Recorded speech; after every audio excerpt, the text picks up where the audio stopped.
Mi patria tiene un nombre que es la Argentina, no olvide que es la Argentina.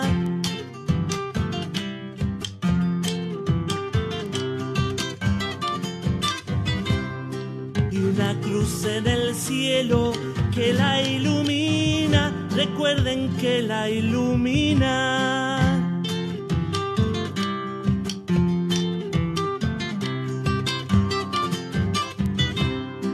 Tierra de campo abierto, sol en la frente, no olvide el sol en la frente.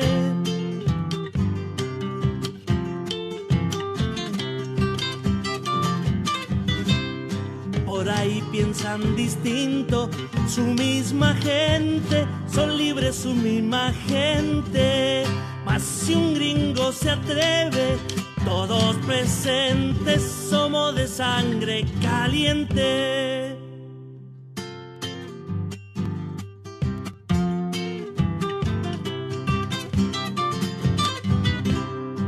Soy un gaucho, señores, sangre de criollo, declaro que soy bien criollo.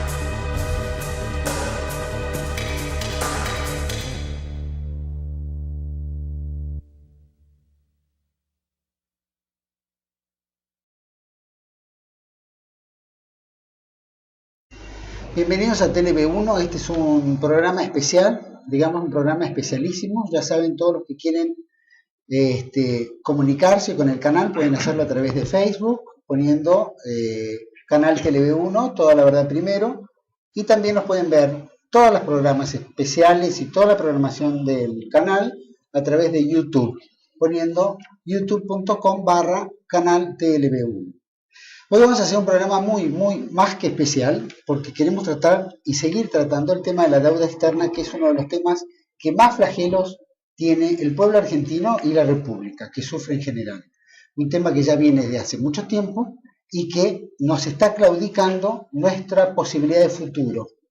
Y esa posibilidad de futuro nos coarta el crecimiento, nos coarta ser, y es la que genera el hambre, la angustia de todos los argentinos, y que nos traba en el crecimiento. Para este tema hay 4 personalidades que hemos convocado para hacer este programa especial y que podamos llevarle a usted todo el conocimiento de lo que de repente usted no sabe sobre la deuda externa y quiénes ayudan para resolver el tema de la deuda externa y qué organizaciones están detrás y qué se hace para la deuda externa y cómo estamos también hoy en día en la deuda externa. Por lo tanto, tengo 4 personalidades que me acompañan en este momento y quisiera mostrar. A mi izquierda, el embajador Miguel Ángel Espeche Gil. Muchas gracias por estar. Gracias por la invitación. Muchos lo conocen, pero gracias por estar aquí. El embajador Espeche Gil, aparte de brillante diplomático, se ha abocado mucho al tema de la deuda externa y ha puesto dentro de la jurisprudencia el tema de una doctrina que se llama la doctrina Espeche, que nos va a contar de qué se trata también dentro de este esquema. También lo tengo a mi izquierda a Héctor Giuliano, economista, experto en finanzas públicas, gran investigador del tema de la deuda. Lo hemos tenido aquí en diferentes programas del canal TV1 y que nos va a ayudar a ponernos en autos de la situación en la cual hoy estamos. A mi derecha lo tengo a Manuel Campos Janeiro, que es presidente del Foro de la Deuda Externa y un gran batallador, una de las organizaciones que pone permanentemente en autos y en la lucha, en conocimiento público de cuál es la situación de la deuda y cómo ellos van avanzando en este tema. Y al lado de Manuel Campos Janeiro está Rodríguez Barruti, Camilo Rodríguez Barruti, también experto en el tema de la deuda externa, miembro también de FADE, el Foro Argentino de la Deuda Externa, con sede en La Plata. Y prontamente que antes de seguir aquí quisiera pasarle la palabra a Camilo Rodríguez Barruti para que nos cuente qué es lo que se va a hacer en La Plata próximamente para que todos los televidentes que están viendo este programa puedan asistir, enterarse, saber y participar si pueden. Así que, don Camilo, si se anima. Gracias, Jorge.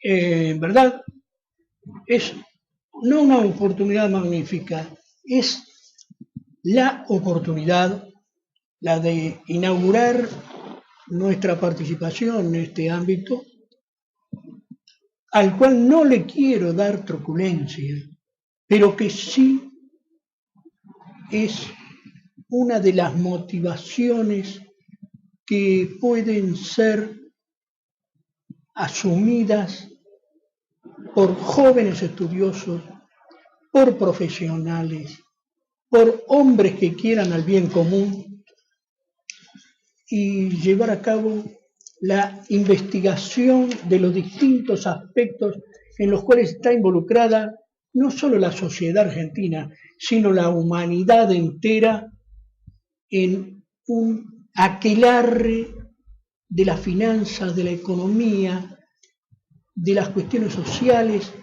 que están maculadas por la presencia de un verdadero flagelo, como aquí ya se ha dicho tempranamente, y que nos ha movido desde hace ya muchos años con estos tres compañeros que tengo aquí. Recuerdo ya la primera sesión hecha hace 10 años en La Plata, en la cual el embajador Espeche Gil hizo la inauguración pública en La Plata, justamente de su doctrina, y también de Héctor Giuliano, que nos ha acompañado en la Cátedra de Derecho Internacional Público de la Universidad Católica de La Plata, ya en 3 oportunidades. Ahora, el 5 de septiembre realizamos la segunda sesión y el 5 de noviembre tenemos programada una tercera sesión de la deuda externa con un título de Miscelánea de su gravosidad. La gravosidad de la deuda externa está dada por la caducidad del sistema democrático republicano de gobierno. La pérdida de fortaleza de la economía del país a raíz del incremento de los factores que debilitan a la economía ponen en jaque al presupuesto nacional, al presupuesto provincial, al presupuesto de las municipalidades, al presupuesto de las familias y de las empresas. Cuando decimos esto, no estamos exagerando, sino que estamos dando un pantallazo, si se quiere, bastante grosero de lo que es la afectación del interés general por la deuda externa. Aquí va a ser examinada en sus aspectos jurídicos, que son mi debilidad, por los aspectos económicos y sociales y financieros, porque la finanza es el subyacente corruptor que ofrece el caldo de cultivo para el aprovechamiento de las influencias, del abuso de poder, de la corrupción y, ¿por qué no decirlo?, de la concupiscencia con poderes que provienen del tráfico internacional de drogas, de mujeres, de niños, de armas. la deuda externa tiene una gran relación con la crisis financiera mundial, porque contribuye de una manera solapada, pero categórica, a aumentar el monto monstruoso de las cifras que se manejan.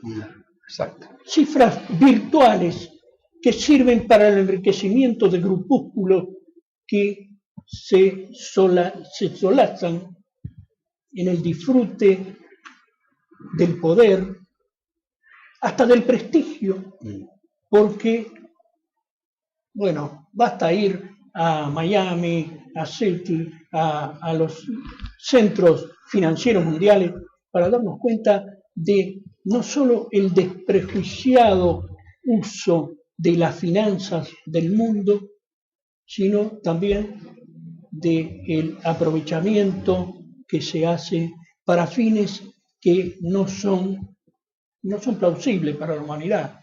En tiempos cuando se han elaborado con costo de sangre, sudor y lágrimas de políticos, de pueblos, de diplomáticos, grandes pactos universales de derechos humanos que piden e imponen a los gobiernos. Por ejemplo, el preámbulo de la Declaración de Derechos Humanos de 1948 de París habla de que guay de los gobiernos que obliguen a sus pueblos a tener que recurrir al supremo recurso de la resistencia a la opresión. ¿Y qué otra cosa que opresión sobre los pueblos es la pesada carga de una deuda externa que en nuestro caso además es paradigmática? Que subyaga a los pueblos, sin duda, subyaga a los pueblos, los arruina su futuro, arruina su estado. Pero que en nuestro caso está declarada por un juez federal ilegítima y fraudulenta. De eso quería entrar. Es una deuda que es sabidamente ilegítima y fraudulenta. El Papa Juan Pablo II en 1996 proclamó que la deuda argentina ya estaba pagada. Y Michael Candesu, que era el director gerente del Fondo Monetario Internacional, dijo que sí, que efectivamente la Argentina ya había cumplido con su deuda. Y sin embargo, los gobiernos argentinos siguen pagando la deuda, porque la deuda es un fondo del cual se nutren la gestión de ciertos partidos políticos. Miles de vivos y miles de financistas. Se nutren, ¿no?, los tramitadores de la deuda, ¿verdad? Se nutren los que juegan su futuro jugando con el dinero ajeno. Los brokers y los banqueros se enriquecen de una manera fabulosa, desmesurada, inmoral, con aportes virtuales que se convierten sí en efectivos a la hora de cumplir con los pagos de los bonos, de las acreencias, de las cargas que están contratadas, aparentemente dotadas de legalidad. Yo le voy a hacer una pregunta, porque forma parte de este círculo diabólico, ¿no? Que es una deuda, pero si nos puede, embajador, hacer un escueto síntesis de dónde viene esta deuda, por qué viene esta deuda. Es decir, la mayoría de los argentinos sabe que tiene que pagar una deuda externa. Hay miles de vivos detrás. ¿Qué compramos para tener que pagar esto?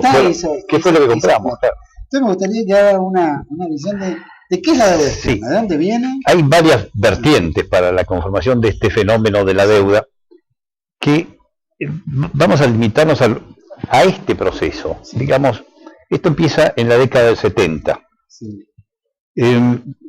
Hasta 1970 y poco, el precio del petróleo en el mundo era insignificante. Es decir, los productores cobraban cerca de 80 centavos de dólar, $1 por barril. Es decir, imaginémonos, un barril costaba para los países industriales $1.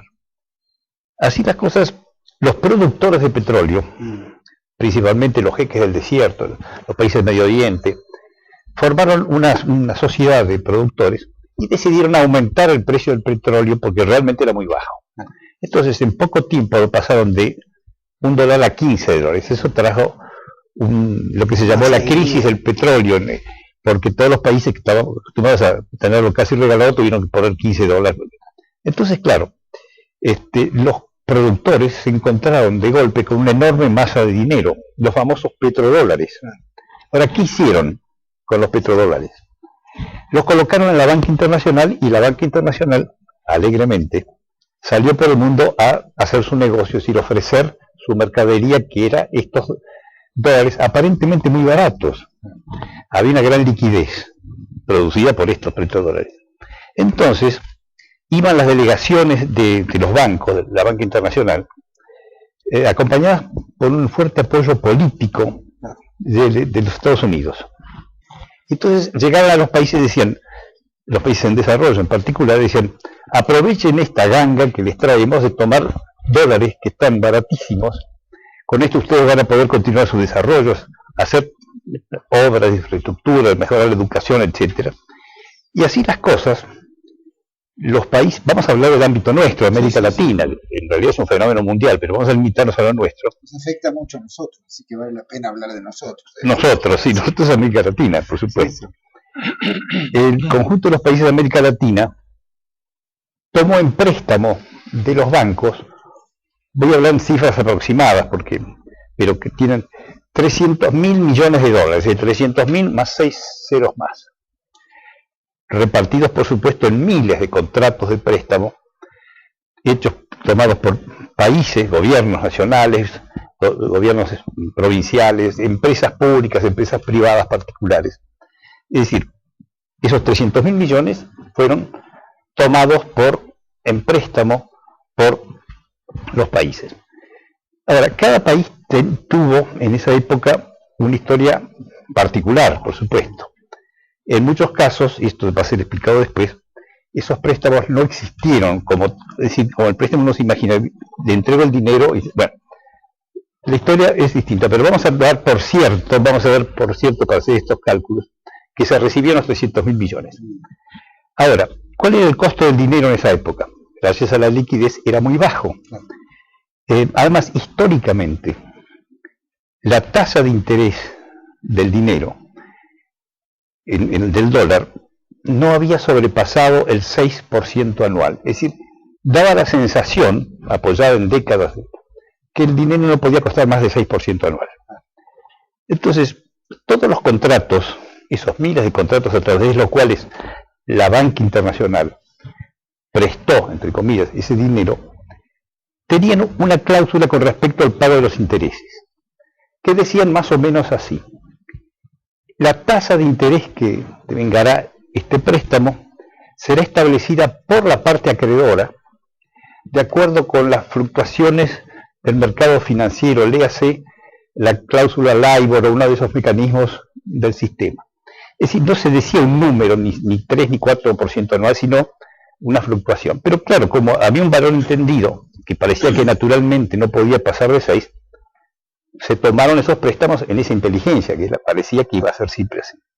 Pero ¿qué ocurre a fines del año 79 y comienzos del 80? Ahí se produce en los Estados Unidos lo que se llamó en su momento el recalentamiento de la economía de los Estados Unidos. No voy a explicar qué es eso lo dejo para los economistas. Pero bueno, entonces, con ese pretexto, la Reserva Federal de los Estados Unidos, que actúa como banco central, si tiene todas las características externas del Banco Central, pero en realidad es un conglomerado de bancos privados que está detrás en la conducción de ese organismo que es nominalmente del Estado, estatal de los Estados Unidos.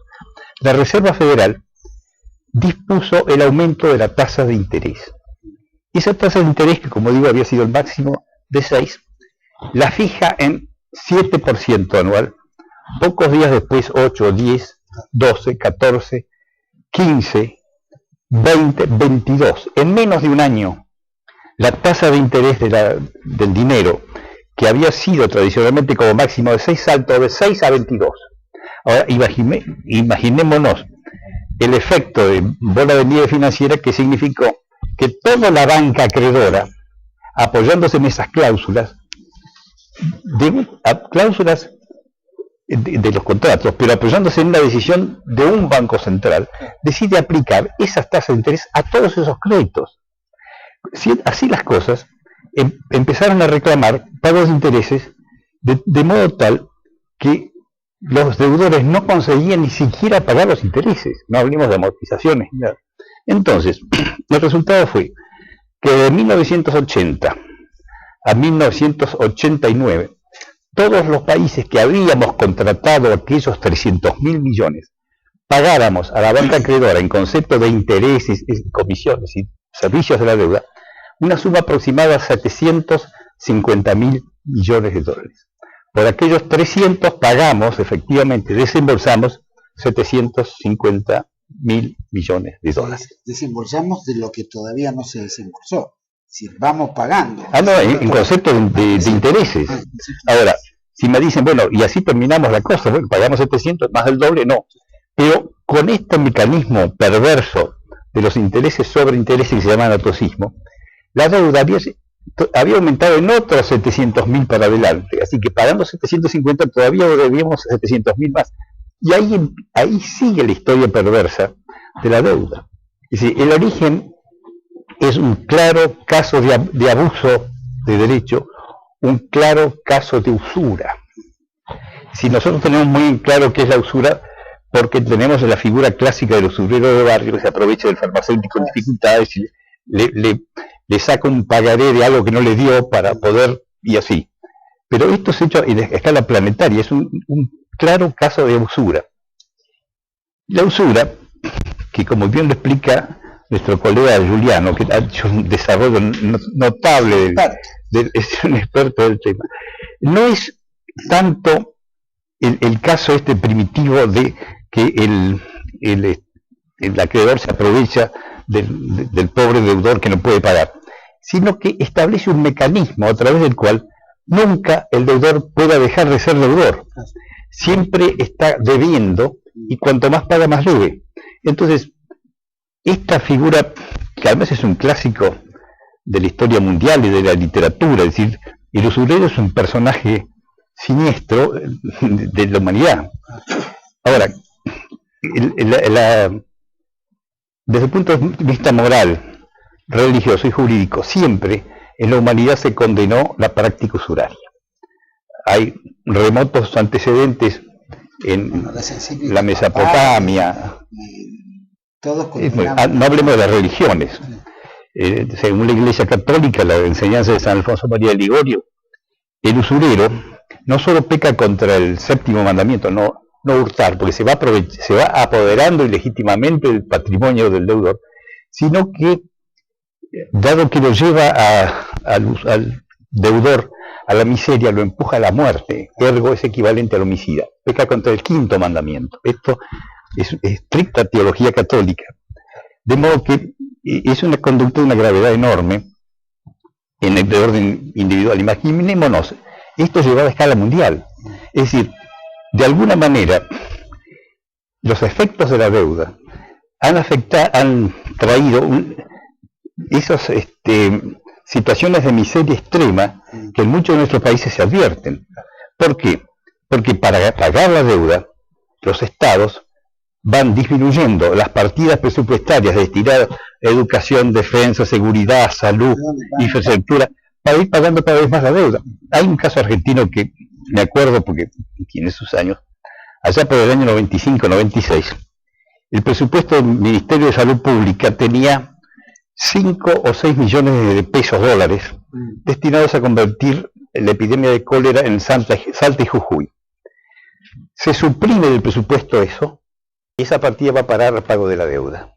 Es decir, ahí vemos una relación causa y efecto entre el abandono del deber estatal de promover la salud para pagar la deuda. Así que todo lo que pasó en materia del cólera después es responsable directo. Eso lo vemos hoy, por ejemplo, en los fondos del ANSES, por ejemplo, o en fondos X del Estado, Sí. que van destinados a la deuda. A mí me gustaría preguntarle, don Manuel Campos Janeiro, sabiendo que había este esquema internacional de préstamos, porque era el dólar petrodólar barato, entonces incentivar a los países, cuando se daba el dinero, no se pedía como cualquier banco antecedentes, si estaba en buena situación económica para pagar o no, como para prestarle o no prestarle, como hace un banco, ¿no? Le voy a pedir un crédito. Me analiza todo mi haber a ver si estoy en condiciones de pagar o no estoy en condiciones de pagar. ¿Se hacía eso con los gobiernos de turno, esos gobiernos en esa época? Pregunto, ¿no? Como para... Sí, no, está bien.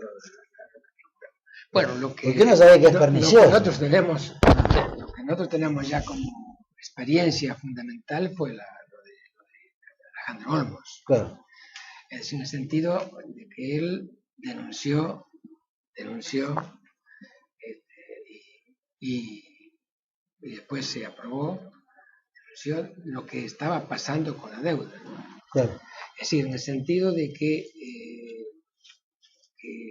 estaba siendo manejada la... Por ejemplo, en el año 1976, que estaba la dictadura militar, la deuda era de 750.000 pesos, de $1.000, $750.000.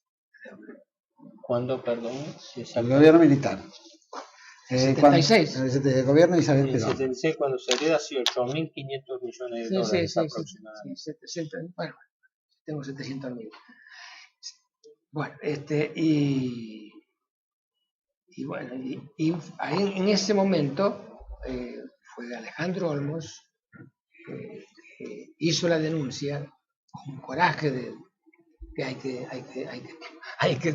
tenerla en cuenta, porque estaba la dictadura militar, hizo la denuncia de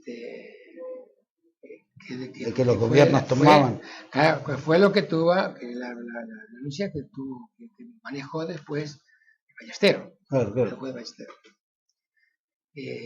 Pero digamos, Sí. para adquirir una deuda, es decir, los gobiernos tenían que apelar a pedir, o los organismos internacionales no sabían que las deudas de los países tienen que estar aprobadas por un Congreso, y sabiendo que eran gobiernos ¿Cómo no lo van a militares. saber? ¿Cómo ¿No? no lo van a saber? Pero eso pasaba. Ahora, ¿fue el sistema financiero que colaboró para que hubiera gobiernos militares y meter la deuda ahí? ¿O fue circunstancial que ocurrían gobiernos militares en América Latina y que coincidentemente daba con las finanzas? Entonces dice, bueno, vamos a colocar el dinero en los países latinoamericanos. Lo que pasa es que coincide la eclosión de la deuda con el surgimiento de los regímenes militares. Claro. Así. Es coincidente. Es que ahí Hay una coincidencia. Cada semana de llegar se produce ya, se largó ya, con desconocimiento total de la población. Una realidad en pocos números. Efectivamente, cuando asume el gobierno militar del proceso, el stock de deuda llegaba a aproximadamente 8.500 millones de dólares. Sí, sí. Cuando el proceso termina, son 44.000. Es decir, eso es lo que denuncia correctamente Olmos cuando habla del crecimiento extraordinario e injustificado de una deuda sin justificación, como después lo dice la sentencia, sin justificación administrativa, económica ni financiera. Es decir, una deuda que fue contraída generando lo que sería el proceso de invención de la deuda. Esto es un punto fundamental en la deuda como sistema, en la deuda como mecanismo de usura, porque una vez instaurado ese sistema, el país no se libera, porque entra en una trampa de deuda perpetua. Es decir, la deuda no se puede cancelar, se viven pagando servicios de la deuda por intereses, y ese servicio inhibe la capitalización para poder pagar el capital. Y entonces se termina esclavizando. Y por eso el proceso de deuda perpetua. Que esto lo aclaraba, bueno, a los fines de redondear lo que se estaba comentando. Con respecto al tema de los intereses, me parece que vale la pena rescatar la circunstancia de que ese incremento de los intereses llevado a cabo por la Fed que en verdad es, como bien lo decía Miguel, es el producto de un instituto hermafrodita, Claro. porque es un hermafroditismo el que aparezca como una organización pública federal, cuando en verdad es una corporación de bancos dominados por la banca de Nueva York. Exacto. Detrás de todo, claro. Exacto. Yo leí el otro día las versiones dadas por un miembro de la misma comisión que decía, muchachos, tenemos que cuidar más el negocio. Claro. Y lo cuidaban. Y lo cuidaban. Y cuando la crisis de Corea, estaban alarmados de que no podían hacer demasiado, digamos, estruendo sobre la cuestión, porque iban a aparecer otras implicaciones de orden privado, de orden crematístico, de orden, bueno, impresentable.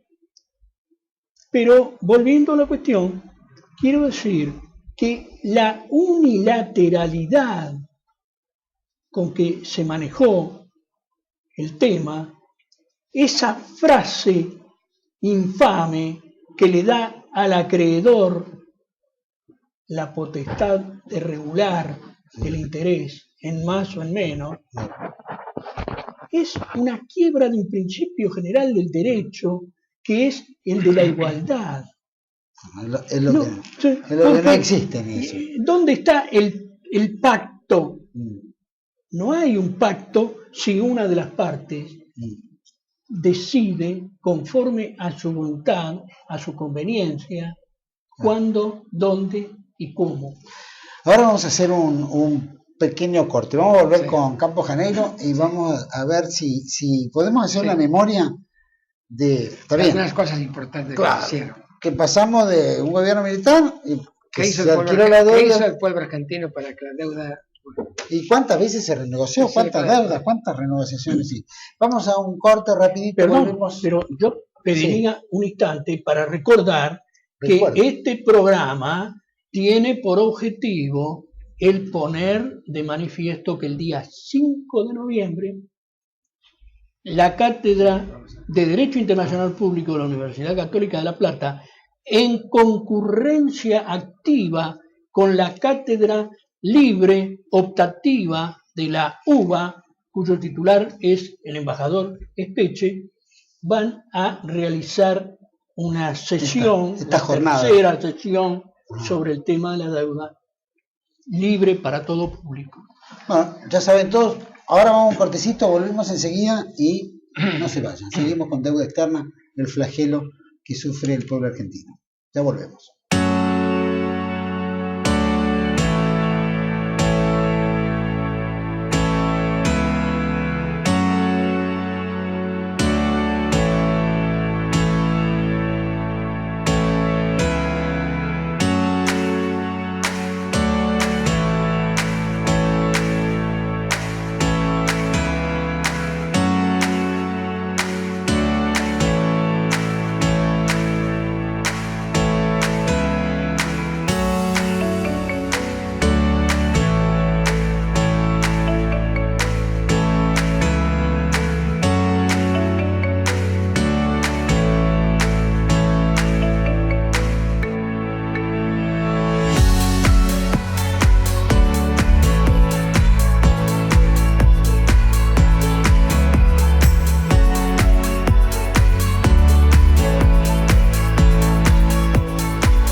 investigar. Investigar. Yo creo que el aplauso fue más a eso. Claro, se investiga. Si va a investigar. Perdón, eso se ha distorsionado deliberadamente. La prensa lo distorsionó. Bueno, Sí, La prensa en general. realmente poco después, lo sacaron el 30 de enero, esto fue el 23 de diciembre, el 30 de diciembre se renunció, más bien, porque estaba hackeado por los gobernadores y también por gente. Pero la deuda se pagó durante 44 años. ¿No se pagó o se pagaron Esa es una intereses? historia. Se dejó de pagar. Se dejó de pagar. La deuda no se gastó. Se dejó de pagar, pero no había ¿Quién más comenzó plata. a pagarla? ¿Quién comenzó a pagarla? Kirchner, cuando hace el cáncer de ¿Eduardo la Dualde no deuda, paga? no, la verdad no, Eduardo Dualde no pagó la deuda, pero tampoco la habilitó. Claro.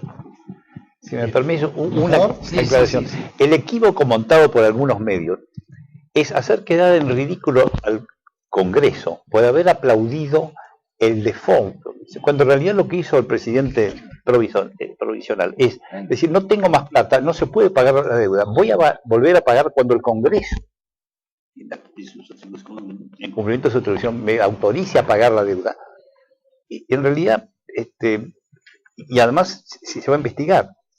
Pero no es que se decidió porque sí nomás no voy a pagar más la deuda por no pagar, no, había toda una motivación. La primera es que no había más, y después la necesidad de averiguar cuánto había que pagar, que el Congreso tenía que probar eso. Acordémonos el 2001, Perdón, ¿no? es oportuno aclarar estos 3 puntos del discurso famoso de Rodríguez Sá. El primero y principal fue el blanqueamiento de la cesación de pagos. Alguno tenía que declararlo porque la Argentina no podía materialmente pagar, o sea, no fue algo ni voluntarioso, nada, fue el blanqueo de una realidad. En segundo lugar, es la decisión esta de investigar. Y en tercer término, que eso se soslaya bastante, es que el presidente Rodríguez Sá anticipó la idea de emitir una moneda paralela argentina que se iba a llamar el peso argentino. Sí. Y creo, en mi opinión, que ese fue uno de los factores importantísimos que primó en su caída. Claro. Porque una de dos, o se emitía dinero paralelo o se emitía deuda. Y la Argentina terminó emitiendo deuda, porque para la pesificación se emitieron cerca de 50.000 millones de dólares. Entonces se dio la paradoja que la Argentina salió en una crisis de deuda, de cesación de pago, de default, emitiendo más deuda. Y de esa manera la deuda creció en 45, 50.000 millones de dólares más después del default, lo cual no tendría sentido. Ahora nosotros había monedas provinciales que eran casi bonos. Las cuasimonedas fue un subproducto de eso, es decir, que varias provincias, una decena de provincias, emitieron títulos de deuda, como lo están emitiendo ahora también, ¿no? Lo cual, desde el punto de vista de emitir deuda, tendría sus condicionantes, pero el problema es que se emitían como cuasimonedas. Claro. Y eso es una irregularidad, porque la moneda es nacional, no puede ser provincial, ¿no? Pero eso ya es entrar, digamos, a hilar más fino. Pero este punto de la aclaración del alcance de la declaración de Rodríguez Sá es muy importante, porque se utilizó deliberadamente para confundir a la opinión pública. Ahora con el advenimiento, Manuel, con el advenimiento de la democracia, que fue, pasó Alfonsín, se renegoció la deuda, que había tenido como primera idea de que se iba a suspender también el pago, se iba a investigar. Eso creo que fue el caballo de su campaña. La deuda creció. La deuda creció. Y ahí, en esa época, ya casi en el 2000, ahí es donde Alejandro Olmos empieza a trabajar profundamente en este tema. No. A partir del 83. Sí. Olmos, sí, la denuncia la hace sobre Olmos había muerto. El endeudamiento anterior. Claro, pero se hace toda la investigación del 83. Del 83 hasta el... siguió, Claro, hasta el 2000. Y hay que ver también lo que hizo Kirchner. Porque Kirchner lo que hizo fue una cosa impresionante. Pero una pregunta, ¿cuántas renegociaciones hubo? Desde que se fue el gobierno militar y llegó la democracia, ¿Cuántas negociaciones y renegociaciones de la deuda ilegítima, deshonrosa, tramposa y usurera? 4 etapas fundamentales. Sí. La primera fue bajo el gobierno Alfonsín, los acuerdos de Nueva York del 85-87. Sí. La segunda fue el Plan Brady del 92-93. La tercera fue la que provoca la crisis del megacanje Caballo de la Rúa, que fue producto del fracaso del blindaje. Claro, fracasa el blindaje, el país entra en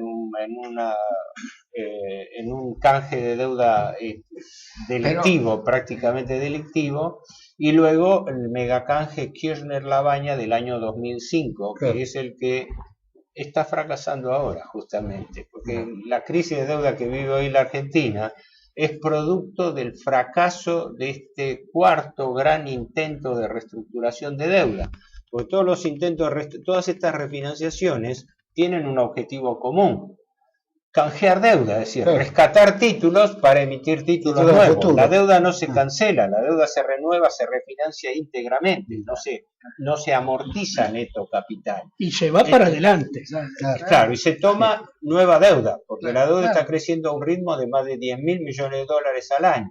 Esta misma deuda que las autoridades dicen que el país está desendeudando, mientras el país está aumentando su deuda en valor absoluto en más de 10.000 millones de dólares por año.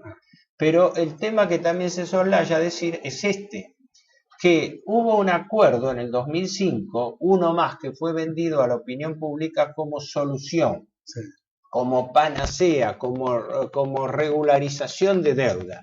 Y aquí que estamos a los pocos años donde tampoco podemos pagar esa deuda, y lo único que hay que esperar es el momento en que el país pueda entrar en alguna otra nueva refinanciación. Para que la paguen los nietos. Sí, para que... Y que la venderán como con bombos y platillos. Si me permitís, yo quería, acá introducir un concepto importantísimo. Acá existe un equívoco central que las autoridades alientan y que es bastante perverso. La idea de que la deuda fue ilegítima, que la deuda es irregular, que la deuda fue fallada, etcétera, pero que todo eso fue cosa del pasado. Que ahora la cosa está bien, ahora la Argentina está regularizándose. Ahora la Argentina está desendeudándose. Y creo que ese es uno de los manejos más perversos que hay. Porque el problema de la deuda sigue tan presente, tan vigente y tan grave como el primer momento. Y lo peor es que ahora se están introduciendo elementos nuevos, como es el endeudamiento interestado, donde el Estado echa mano a sus reservas internacionales del Banco Central, echa mano a los fondos de los jubilados, echa mano a la cartera de créditos del Banco Nación. ¿Para qué? Estamos empapelando al Estado para poder seguir pagando deuda con el objetivo de refinanciar compromisos. Creo que ese es y eso es lo que pensamos señalar también en esta jornada. La otra cosa es lo que hizo Kirchner con el canje de deuda en 2005. ¿Eso qué fue? ¿La ley cerró? Lo que hizo fue lo siguiente, concretamente. Él mandó a Budó un año antes a Inglaterra, a Alemania, a Estados Unidos, también se vio con uno de Japón, para decirle a los bancos que compraran los bonos que había y que en el 2005 se reunirían para hacer un nuevo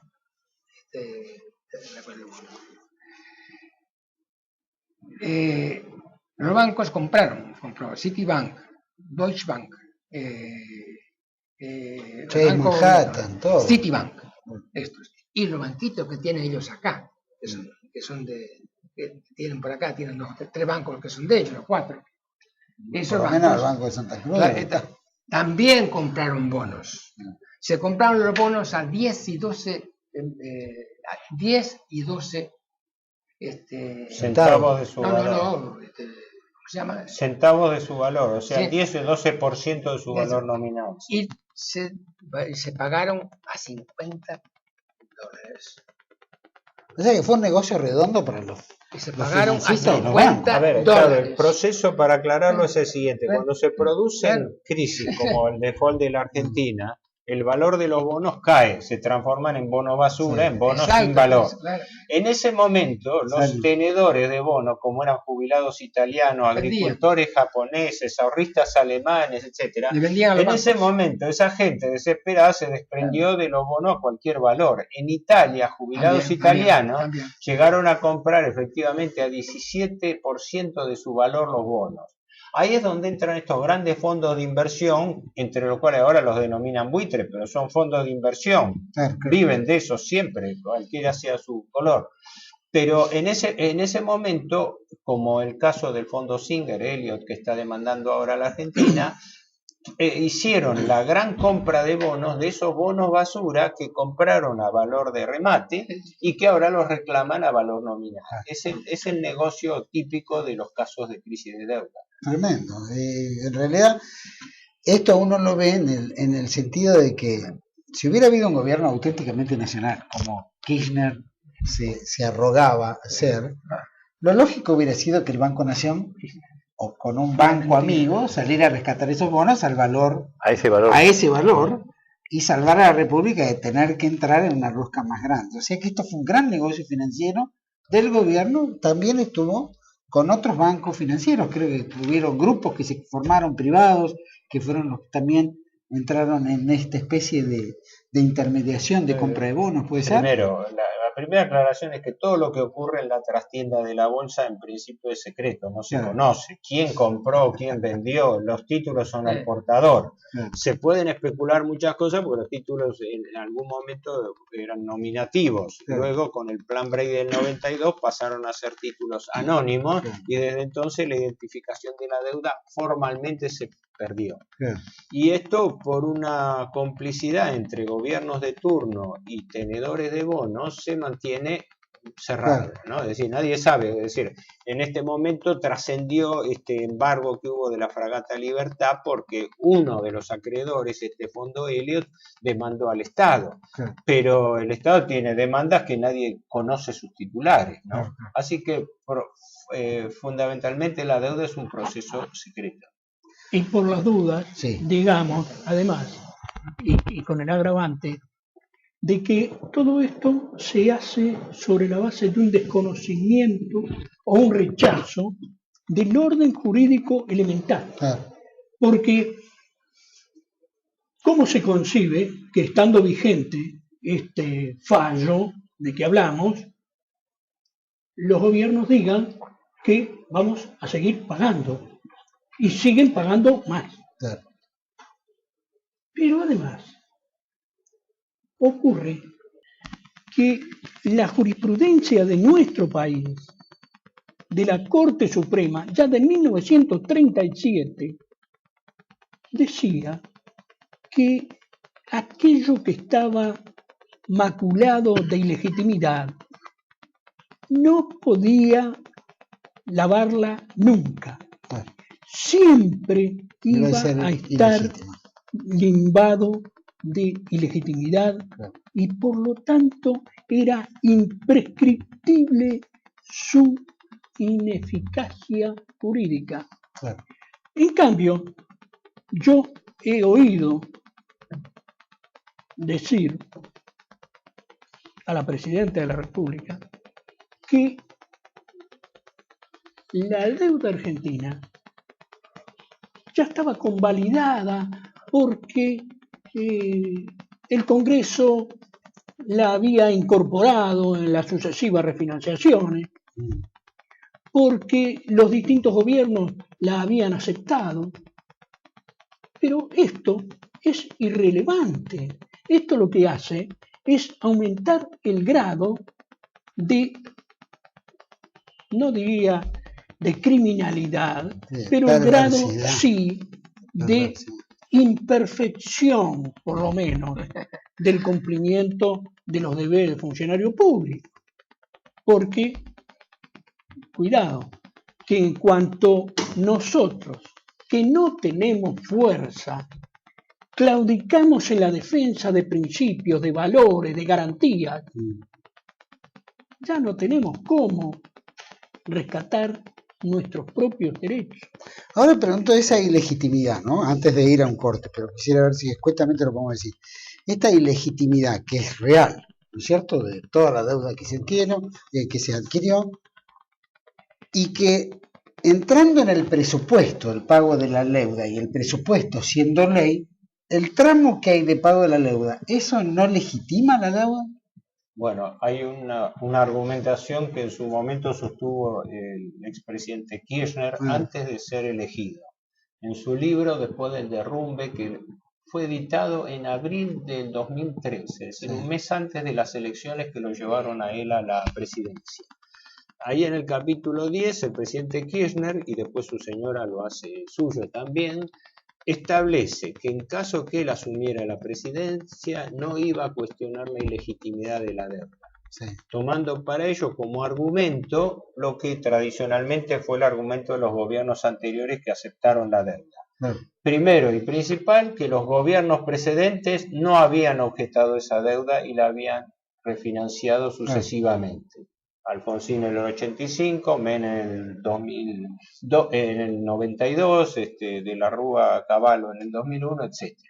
Y en segundo término, la interpretación, que esa es más discutible, que el Congreso de la Nación, cuando vota los presupuestos anuales, al aprobar las partidas que van para el pago de intereses de la deuda, estaría convalidando la legitimidad de esas obligaciones. Ese es el argumento del establishment, efectivamente. Lo que pasa es que hay un tema importante que Rodríguez Berruti lo planteó, aunque no usó la palabra nulidad, Peche lo sabrá mejor que yo, que es lo siguiente: cuando una obligación es nula en su origen, cualquier tipo de refinanciación que se haga sobre una obligación que es nula está igualmente viciada de nulidad. Entonces, esta es la clave de la investigación o no. Porque existen 4 causas de investigación. Una con sentencia en firme, que es la del fallo Olmos de la causa Olmos 1, que era el endeudamiento del proceso militar.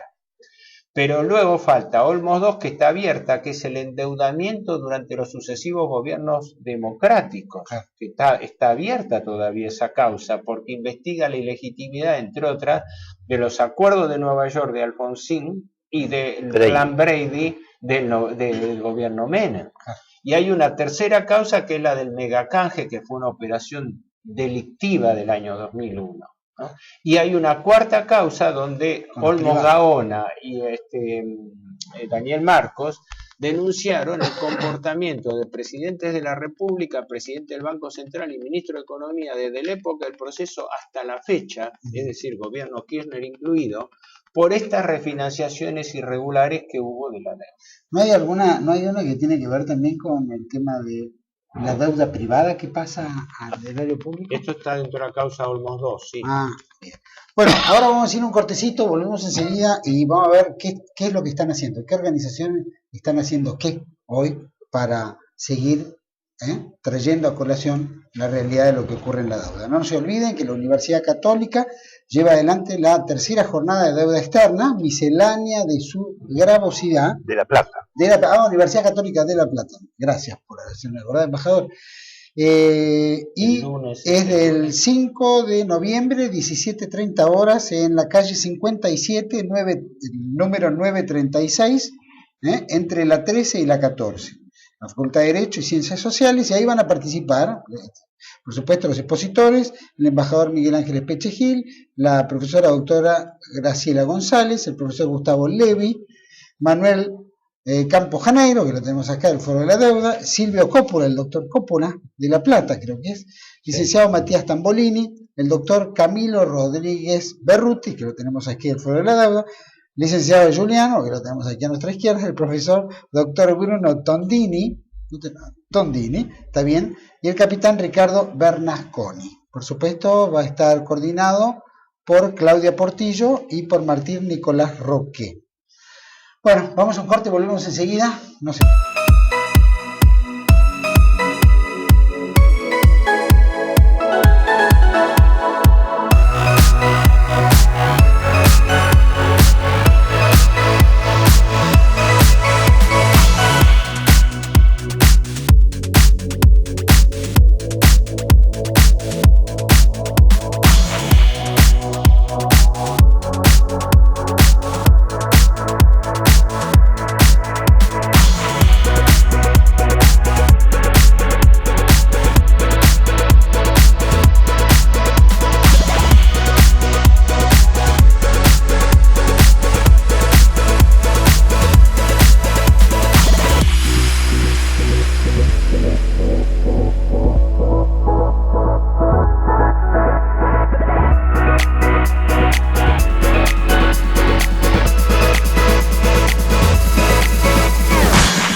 deuda externa, este flagelo que nos hunde a los argentinos y que parece que las miras de salir de este embrollo cada vez las vemos más lejos.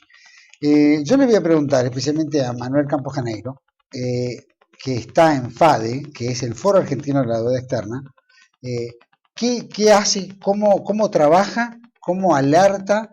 ¿Qué otros organismos hay que colaboren y contribuyan en la concientización ciudadana de que este es un flagelo y que no está bueno, el foro, además de acá de Buenos Aires, tiene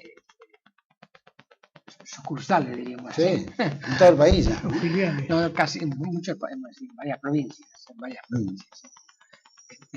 ¿Y cuál es el rol que va teniendo FADE en todo esto? Bueno, el rol que va teniendo, nosotros lo que miramos al pueblo. El foro mira al pueblo y a su participación en la lucha contra la deuda. Por eso quería, seguramente lo voy a hacer, si me permiten, lo voy a hacer en 5. Quisiera hablar un poco de cómo trabaja el foro y qué es lo que pensamos que puede venir. ¿Y cómo trabaja el foro? Yo creo, el foro trabaja como trabajó en el 2001. ¿Concientiza al pueblo cómo? El 2001 para nosotros fue una experiencia única, porque realmente llegó, porque tuvo mucho que ver en eso, inclusive amigos del presidente, porque bueno, nos tocó, no sé, por casualidad, que ese hombre subiera al podio, y bueno, dijo lo que dijera, lo que dijo él lo tenía en el corazón, lo tenía en el corazón porque siempre defendió. Pero nosotros hicimos mucho para que la gente se movilizara. Eso es a través de conferencias, charlas, visitas, actos en las plazas. Actos en las plazas. Bueno. O sea que fue bien popular. Sí, después bueno, hicimos muchísimas reuniones. Charlas, reuniones, movilizaciones. Había diputados que estaban, y hay todavía algunos diputados que están de acuerdo con el foro. Elaboración de artículos. Elaboración de artículos. Muchas publicaciones, muchos escritos. La prensa, elaboración de papeles importantes, ¿no? Hemos tenido. La prensa les ha dado. Teníamos, y vamos a tener de vuelta, teníamos un periódico. El foro tiene un periódico. Que dicho de paso, se imprimía en San Luis. Para que comprendan cómo era la cuestión. Y bueno, lo del 2001 nos dejó una experiencia muy grande. Y nosotros pensamos de que nos preparamos para algo parecido. O sea, que se va a repetir. Porque la Argentina va en ese camino. En mi opinión. En el mismo camino del 2001. Porque vemos que la crisis está también en la Argentina. Sí. Al mundo entero que está viniendo y está explotando mucho más con la deuda, ¿no? Y que esa crisis está haciendo que el gobierno a su vez no toma medidas como tiene que tomar y estamos ya teniendo bajas en todas partes. Baja la producción, baja la producción, baja muchas cosas. Ahora, toda esa culpa el gobierno dice de que es la crisis del mundo, ¿no? Que no nos compran los productos y no es un problema de la deuda externa. Pero eso es un compromiso aparte, para el gobierno, digo, ¿no? Claro, lógico. Pero de todos modos pensamos de que puede estallar otra cosa parecida como esa. ¿Cuándo creen que puede llegar a estallar? Porque hay cosas que hacen que son terribles. Por ejemplo, los jubilados. A los jubilados le están sacando la plata de la SES. Le han sacado miles de millones de dólares. Sí, van sacando de todos lados, ¿no? Y hay 4.000 jubilados están por debajo de la línea de pobreza. Claro. 4 millones. 4 millones. 4 millones. Tiene razón. Claro, son los afectados del ANSES. 4 millones. Pagan el fútbol, pagan todo. Para que la nación diga que es tremendamente increíble lo que hacen con los jubilados, que está asustada la nación mismo. Ustedes se imaginan cómo debe ser. Y bueno, y Cristina dice que con 36 horas, con 36 pesos por día se puede vivir. Y ahí es cuando, bueno, por eso, pero lo que hace falta, lo que hizo es que, por ejemplo, ella fue la que impidió que el 82% móvil tuvieran los jubilados. Lo impidió ella. Y ahora dice eso. Entonces, bueno. Y cumplen los lineamientos de lo que quiere el sistema, ¿no? Un pueblo pobre, ¿no? Sin recursos. La pobreza aumenta. Quizás la realidad es que, aunque sin decirlo, se está aplicando en la Argentina un plan de ajuste encubierto, sin decirlo. Y eso se hace a través de la inflación que el gobierno niega.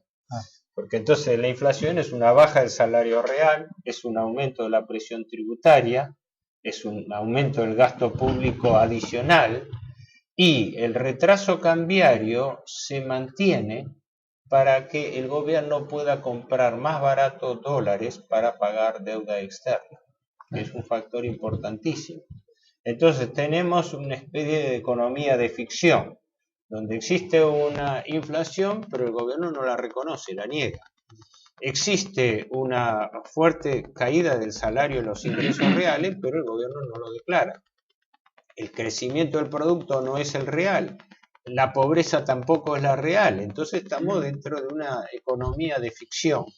Yo creo que la clave reside en que estamos frente a una deuda impagable. Y así como le pasa a la economía hogareña, a la economía de una institución, a la economía de un país, cuando uno está frente a una deuda impagable, cuando uno no tiene capacidad de repago, esa deuda es perpetua. Vive pagando esa deuda y vive sacrificando otro destino de la deuda. Después no tenemos plata para seguridad, para salud, para educación, etcétera, pero el peso de la deuda en el presupuesto.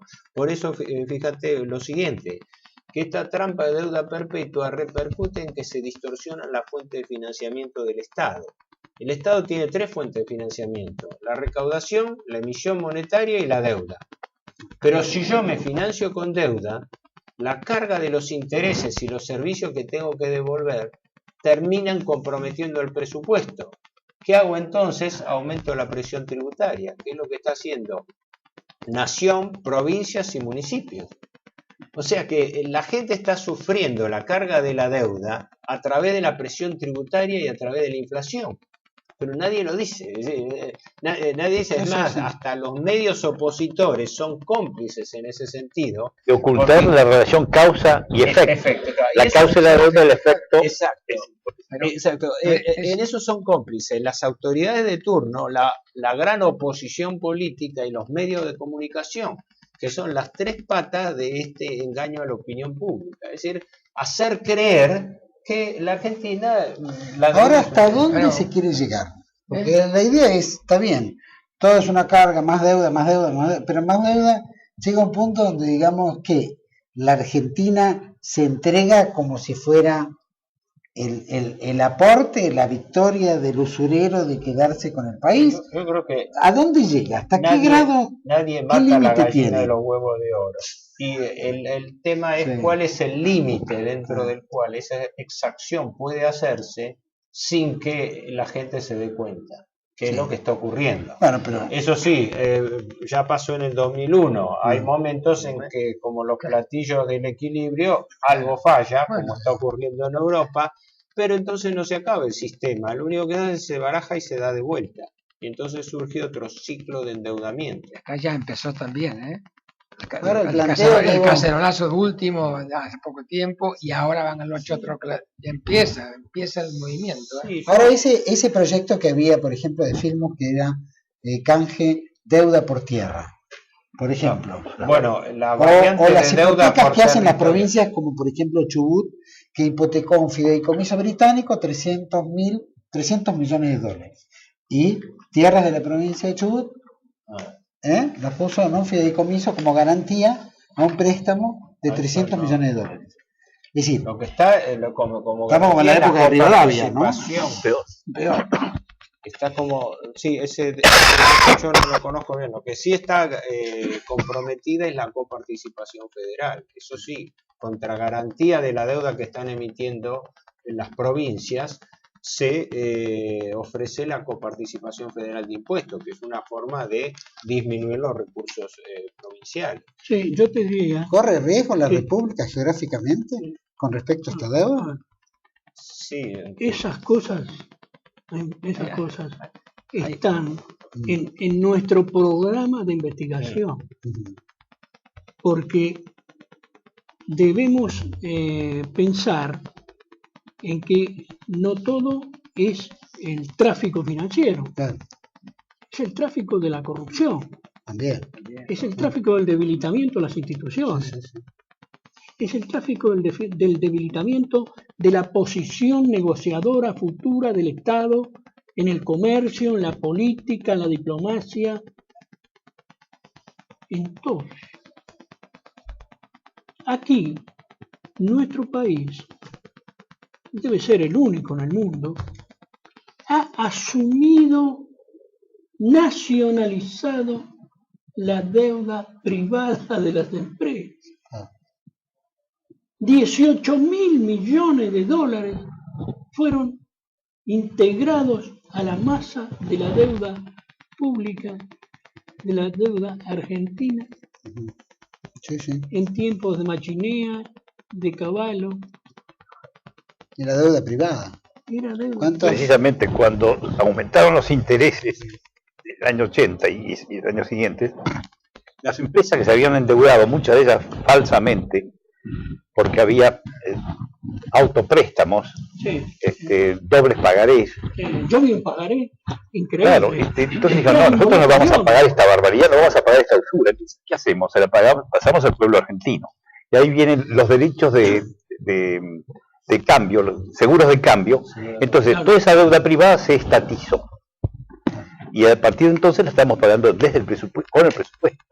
Y eso fue en el año 82, es decir, el gran incremento de la deuda con respecto a Argentina se produce con este fenómeno de los grandes liberales estatizaron la deuda privada. Entonces las empresas, que son las 20 grandes empresas del país, quedaron liberadas de esa deuda que habían contraído, en muchos casos de manera falsa. Por ejemplo. Hasta bancos internacionales. Claro, por ejemplo, el Banco X de Boston tiene una sucursal en Buenos Aires. El Banco de Buenos Aires tiene una ganancia de 100 millones y la gira al banco, a la central en Boston. Al día siguiente le pide prestados 100 millones de dólares a Boston de la central y vienen como deuda nueva cuando era la misma plata que había salido el día anterior. Y eso es lo que estamos pagando ahora, y eso es lo que está aprobado en la causa Olmos, y eso es lo que estamos haciendo. Eso no puede convalidarse de ninguna manera. Eso empezó nulo y no hay ninguna ley que pueda. Es lo mismo que si me firmas un pagaré por 1.000 pesos. Yo voy a la esquina y le saco 10 fotocopias. Y te empiezo a cobrar por todos, uno solo, pero es la realidad. Estamos pagando fotocopias en muchos casos de deudas falsas. Y eso no se puede convalidar, no hay ningún argumento que permita aceptarlo. Ahora los gobiernos han logrado que la gente entienda que la deuda es parte de su hábitat, de su forma de vida, ¿no? Sí, parece una cosa normal. No, ya es normal. Nadie se pregunta por qué tengo esta deuda. Cada vez que compra cualquier cosa en el supermercado, está pagando deuda. Al pagar el IVA, la plata del IVA es parte de pagar la deuda. Así que afecta a la vida diaria. Sí. Que la deuda efectivamente se ha transformado en una carga pública institucional. Se paga a través del presupuesto, es decir, no solamente en la carga de intereses que suman este año más de 11.000, 12.000 millones de dólares, y es el promedio de lo que se está pagando por intereses solamente, sino en cuanto al peso del gasto público en general. Porque acá esta es la trampa de la deuda perpetua. La trampa de la deuda perpetua es su institucionalización. Si la deuda no se cuestiona en su ilegitimidad, si la deuda no se tiene capacidad de repago para poder cumplirla y hay que refinanciarla continuamente. Y además existe una triple complicidad de autoridades oposición política y medios de comunicación, lo que la deuda es en definitiva es una muestra de la crisis político-institucional argentina, donde la partidocracia no tiene capacidad de respuesta y capacidad de confrontación frente a este problema institucional. Entonces, si uno quisiera resumir el replanteo, la necesidad de cuestionamiento, va primero por el cuestionamiento y la investigación de la legitimidad de la deuda. Si no partimos de esto, claro, esta es la divisoria de aguas, sí. Deuda legítima y ilegítima, porque no es lo mismo sentarse con un acreedor para decirle, señor, yo reconozco la creencia y solamente le pido cómo pagarla, que decirle, no, espere, su deuda está siendo investigada. En segundo lugar, el blanqueo de la insolvencia. Todo país no puede empeñarse y continuar refinanciaciones sin capacidad de repago. Los funcionarios argentinos, como hace 30 años, siguen firmando refinanciaciones de deuda que el país no puede pagar, sino que demuestren cómo se va a pagar esa deuda. Es una irresponsabilidad mayúscula. Y en tercer lugar, este mecanismo de complicidad. Si no se desarticula un mecanismo de complicidad, donde fíjate que tampoco la oposición política relevante cuestiona el sistema de la deuda. No estamos frente a un hecho aislado y un hecho del pasado, estamos frente a un sistema viviente, un sistema del presente. Entonces, si no se entiende eso, no se entiende nada de lo que pasa con la deuda pública argentina. Sí, para hacer un cierrecito, cada uno se puede decir algo y ya no vamos a tener que... Yo ya te lo digo, sí. Que el drama que está detrás de todo esto también es el de la tremenda complejidad del tema, que no da de vivir a ninguno de los que estamos acá. Sin embargo, hace 10, 20, 30 años que estamos en esto. Y parece que no vamos a seguir por 10, 20, 30 años. No hay muchos relevos, pero sí este ámbito, esta ocasión, puede ser propicia para que algunos comiencen a interesarse vivamente, porque así lo requiere no solo la conveniencia de la comunidad, sino la conciencia propia de cada uno. Porque todos vivimos felices con nuestra lucha, que es, no es infructuosa, porque hemos llevado a la deuda externa a la opinión pública. Hemos influido en algunos acontecimientos internacionales. Hemos influido hasta en la democratización de las Naciones Unidas. Y estamos en eso. Manuel Campos Janeiro, 2 palabritas de cierre. Bueno, pero hay gente que le gustaría saber qué hay que hacer o qué consejo. Sí, no. Yo creo que lo más importante que tenemos que ver es mirar un poco al pueblo, es decir, seguir, unir la deuda a que el pueblo comprenda de que tiene que salir a luchar contra eso.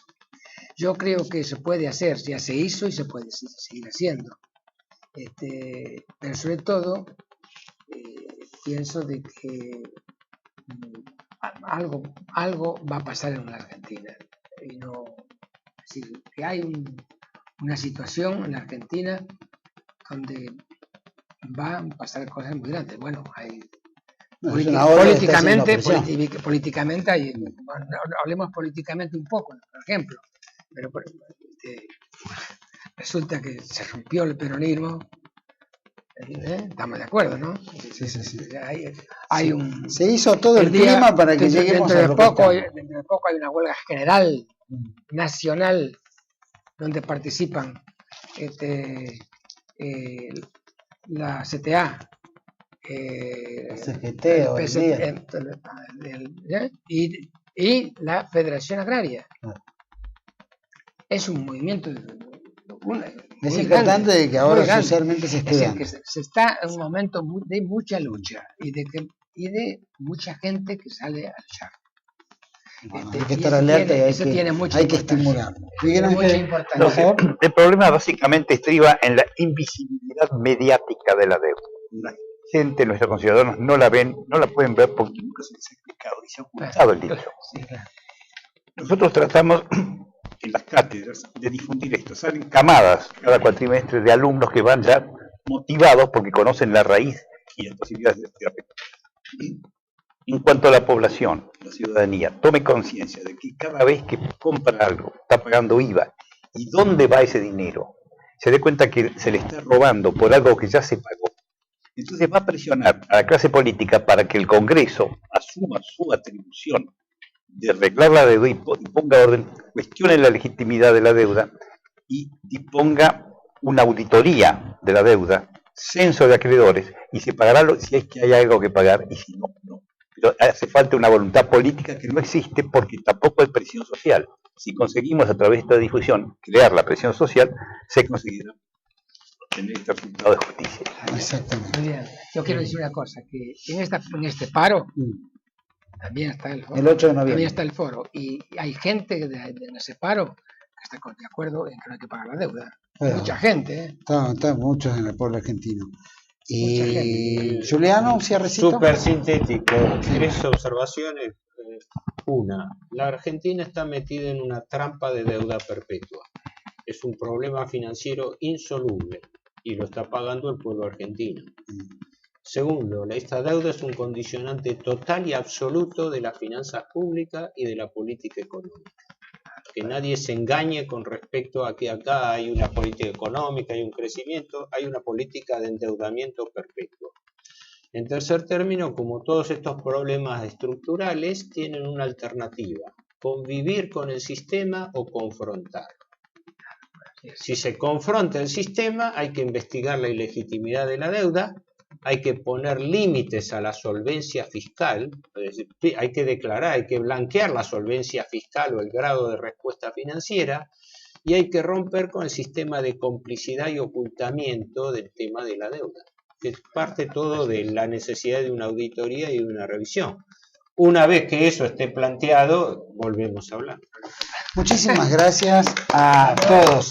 Licenciado Juliano, embajador de Petro, Manuel Campojanero, Rodríguez Berruti, muchísimas gracias. Esto fue un especial de TLB1. Creo que es importante que concienticemos el tema de la deuda y vamos a seguir tratando este tema porque es clave para el crecimiento de la Argentina, para la protección de la población y para tener futuro. Si no tenemos futuro, esto es hipotecar la casa y hay que salir a defenderla, si no nos la van a robar. A todos muchas gracias y nos vemos en la próxima. Muy amable.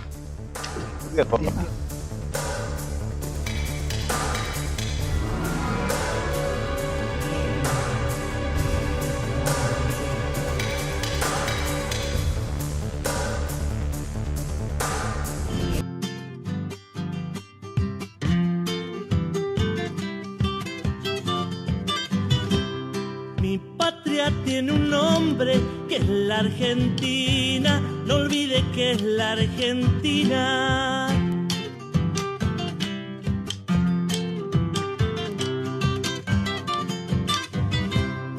Y una cruz en el cielo que la ilumina, recuerden que la ilumina.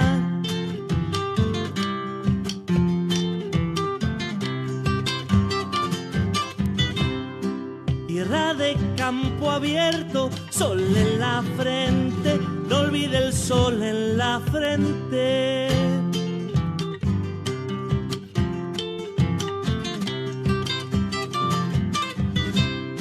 Por ahí piensan distinto, su misma gente, son libres su misma gente. Mas si un gringo se atreve, todos presentes somos de sangre caliente.